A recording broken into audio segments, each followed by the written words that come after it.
আচ্ছা, ভাবুন তো একবার, একটা দেশকে এক করার জন্য এমন একটা প্লেবুক যেটা আজ থেকে 1000 বছর আগে লেখা, কিন্তু আজও সমানভাবে প্রাসঙ্গিক। কেমন হবে ব্যাপারটা? এটা কিন্তু কোনো গল্প না, এটা আমাদেরই বাংলার ইতিহাস। আজ আমরা ঠিক এমনই একজন রাজার কথা বলবো, যার বানানো কৌশলগুলো, মানে তার প্লেবুকটা 1000 বছর পরেও যে কোনো দেশের জন্য একটা দারুণ নীল নকশা হতে পারে। আসলে একটা ভাঙা দেশকে জোড়া লাগানোর চ্যালেঞ্জটা তো নতুন কিছু না, তাই না? এটা সব সময়ের, যে কোনো নেতার জন্য এটাই বোধহয় সবচেয়ে বড় পরীক্ষা। কিভাবে এতগুলো ভাঙা টুকরোকে এক করা যায়, কিভাবে বিভেদ থেকে ঐক্য তৈরি করা যায়। আর এই কঠিন প্রশ্নেরই একটা দারুণ উত্তর কিন্তু লুকিয়ে আছে আমাদের নিজেদের ইতিহাসে। আজ থেকে প্রায় 1000 বছর আগে এই বাংলাতেই একজন শাসক এই সমস্যার একটা প্রায় নিখুঁত সমাধান বের করেছিলেন। তিনি হলেন বিজয় সেন।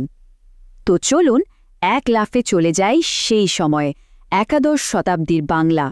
বিজয় সেন যখন ক্ষমতায় আসছেন, তখন তিনি উত্তরাধিকার সূত্রে যা পেয়েছিলেন সেটাকে ঠিক রাজ্য বলা চলে না, ছিল একটা চরম বিশৃঙ্খলা। ভাবুন, পাল সাম্রাজ্য তখন প্রায় শেষের দিকে, আর পুরো বাংলায় একটা মাঝি এলাকা নৌকার মতো টলমল করছে। অবস্থা ছিল খুবই খারাপ। সেই সময়ের অবস্থাকে বোঝানোর জন্য একটা শব্দ ব্যবহার করা হতো, মাৎস্য ন্যায়। মানেটা খুব সহজ কিন্তু ভয়ঙ্কর। পুকুরে যেমন বড় মাছ ছোট মাছকে গিলে খায়, ঠিক তেমনই অবস্থা। কোনো কেন্দ্রীয় শাসন নেই, কোনো আইন নেই। যার গায়ে জোর বেশি তারই সব। এক কথায় জোর যার মুল্লুক তার। আর পরিস্থিতিটা যে কতটা জটিল ছিল দেখুন, একদিকে পালদের শক্তি কমে আসছে, আর সেই সুযোগে বর্মন, কামরূপ, মিথিলার মতো ছোট ছোট শক্তিগুলো মাথা চাড়া দিয়ে উঠছে। শুধু তাই না, এদের সাথে ছিল আবার স্থানীয় সামন্ত বা জমিদাররা, যারা নিজেদেরকে প্রায় স্বাধীন রাজা ভাবা শুরু করে দিয়েছিল। মানে পুরো বাংলার ম্যাপটা তখন একটা ছেঁড়া কাঁথার মতো, যে যার মতো করে নিজের অংশটা বাড়ানোর ধান্দায় আছে। ঠিক এমনই এক বিশৃঙ্খল পরিস্থিতিতে এলেন বিজয় সেন। কিন্তু তার সাফল্যের চাবিকাঠিটা শুধু তলোয়ারের জোরে ছিল না, একদমই না। তার আসল শক্তি ছিল তার কৌশল। একটা অসাধারণ বহুমাত্রিক প্ল্যান ছিল তার, যেটা তাকে বাকি সবার থেকে আলাদা করে দিয়েছিল। চলুন এবার সেই কৌশলের ভেতরেই ঢোকা যাক। তার কৌশলের একেবারে কেন্দ্রে ছিল একটাই নিয়ম, খুব সহজ কিন্তু অবিশ্বাস্য রকমের কার্যকর। আজকের দিনে আমরা হয়তো একে একটা অ্যালগরিদম বলতে পারি। আর সেই অ্যালগরিদমটা হলো, রাজ্য জয়ের আগে জোট তৈরি করো, মানে কনকোয়েস্টের আগে কোয়েলিশন। তিনি খুব ভালো করে বুঝেছিলেন শত্রুকে হারানোর আগে বন্ধু বানানোটা অনেক বেশি জরুরি, আর এটাই ছিল তার সাফল্যের মূল মন্ত্র। আর তিনি কাজটা করেছিলেন দারুণভাবে।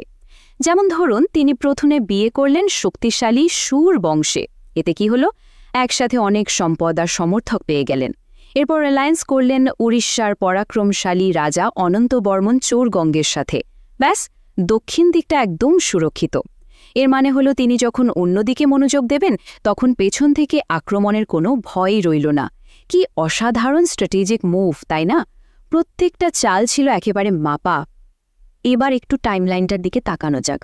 দেখুন, জোটগুলো পাকা হওয়ার পরে কিন্তু আসল খেলাটা শুরু হয়েছে। প্রথমে পালদের সাহায্য করে নিজের পজিশনটা শক্ত করলেন। তারপর যখন দেখলেন যে তার হাত যথেষ্ট শক্তিশালী, তখন একে একে মিথিলা, তারপর পূর্ববঙ্গ থেকে বর্মনদের, আর শেষে খোদ পালদেরই পরাজিত করলেন। এভাবেই পুরো বাংলার একচ্ছত্র অধিপতি হয়ে উঠলেন তিনি। মানে আগে জোট, তারপর যুদ্ধ। এই প্ল্যানটা কি নিখুঁতভাবে কাজে লাগিয়েছেন।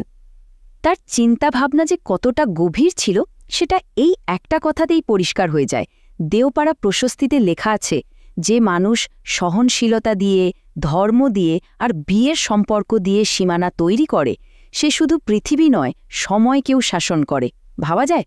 এর মানে হলো, তার রাজত্বটা শুধু তলোয়ারের ওপর দাঁড়িয়ে ছিল না, এর ভিত্তি ছিল সহনশীলতা, ধর্ম আর কূটনীতি, এই 3টা পিলার। তো রাজ্য তো জয় হলো, কিন্তু রাজ্য জয় করা আর একটা টেকসই রাষ্ট্র তৈরি করা, দুটো কিন্তু এক জিনিস না। আর বিজয় সেনের আসল গ্রেটনেস তো এখানেই। তিনি শুধু একজন কনকরার ছিলেন না, তিনি ছিলেন একজন স্টেট বিল্ডার, একজন রাষ্ট্র নির্মাতা। চলুন এবার দেখি কিভাবে তিনি একটা মজবুত শাসনের ভিত গড়ে তুলেছিলেন। ৬২ বছর ভাবুন একবার 62 ইয়ার্স। যে দেশে একটু আগেই মাৎস্যন্যায় চলছিল, সেই দেশে একটানা 6 দশকের ও বেশি সময় ধরে স্থিতিশীল শাসন। এটা তো প্রায় অবিশ্বাস্য একটা ব্যাপার। আসলে এই একটা সংখ্যায় তার সাফল্যের সবথেকে বড় প্রমাণ। আর এই লম্বা সময়টাতেই তিনি বাংলাকে নতুন করে সাজানোর সুযোগ পেয়েছিলেন। আর তিনি পালদের পুরনো সিস্টেমে বেশ কিছু বড়সড় পরিবর্তন আনেন। যেমন ট্যাক্স নেওয়ার নিয়মটাই বদলে দিলেন। আগে গ্রামের ওপর ট্যাক্স পড়ত, তিনি সেটাকে পরিবার ভিত্তিক করে দিলেন। আবার সামন্তদের উপর ভরসা না করে তিনি চালের বিনিময়ে মাইনে দিয়ে একটা পার্মানেন্ট সেনাবাহিনী তৈরি করলেন। এমনকি বিচার ব্যবস্থাতেও হাত দিয়েছিলেন। এই সব কিছুর ফলে তার প্রশাসন অনেক বেশি সেন্ট্রালাইজড আর শক্তিশালী হয়ে ওঠে। বিজয় সেনের আর একটা মাস্টার স্ট্রোক ছিল তার ধর্মীয় সহনশীলতার নীতি। কিন্তু এটা শুধু আদর্শের কথা ছিল না, এটা ছিল একটা খুবই প্র্যাগম্যাটিক বা বাস্তবসম্মত কৌশল। তিনি বুঝেছিলেন একটা রাজ্যকে স্থিতিশীল আর অর্থনৈতিকভাবে শক্তিশালী করতে হলে সবাইকে সাথে নিয়ে চলতে হবে। এটাই ছিল তার ফোর্স মাল্টিপ্লায়ার। আর এর প্রমাণও কিন্তু ইতিহাসে ছড়িয়ে আছে। যেমন তিনি নিজে ছিলেন শৈব হিন্দু, কিন্তু পাল আমলের বৌদ্ধ বিহারগুলোতে সরকারি অনুদান কিন্তু বন্ধ করেননি। কেন?